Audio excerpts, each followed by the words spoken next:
మల్లన్న గారు చెప్పినట్లుగా కొద్దిమంది ముఠాలుగా వాటికి పేదల పేరు ముందు తగిలించి ఆ ముసుగులో మిమ్మల్ని మోసం చేసి దగా చేసి మీ కాయ కష్టాన్ని వాళ్ళు నిధులుగా సమకూరించుకోవటానికి ఇటువంటి పన్నాగం పంతే ఆనాటి ప్రభుత్వం నిమ్ముకు నీరెత్తినట్లుగా ఉంది, పట్టించుకోలేదు.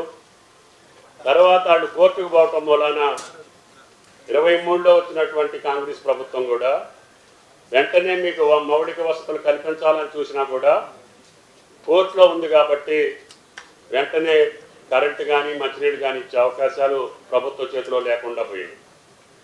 దాన్ని కలెక్టర్ గారు వచ్చిన తర్వాత పదే పదే పరిశీలించి ఆ యొక్క కోర్టు యొక్క తీర్పుకు అనుగుణంగా న్యాయస్థానం ఏదైతే ఇది భూదాన భూమి 31 ఎకరాల 7 గుంటలు దాంట్లో ఇచ్చినటువంటి భూదాన పట్టాలు అనేటటువంటి బోకస్ అవుట్ సైడ్ పట్టాలు ఇచ్చారు.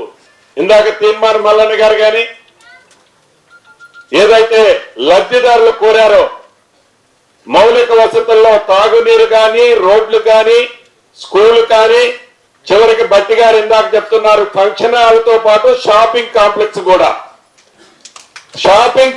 కూడా అక్కడ షాపులు కూడా ప్రభుత్వ పక్షాన్ని కట్టిపిస్తాం.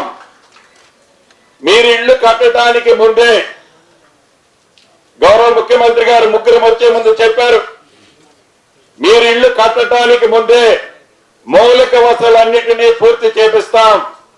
ఈ రాబోయే వారం రోజుల్లోపే మీ కట్టుబడికి కావాల్సిన నీటికి సంబంధించిన వసతులను ఏర్పాటు చేస్తాం.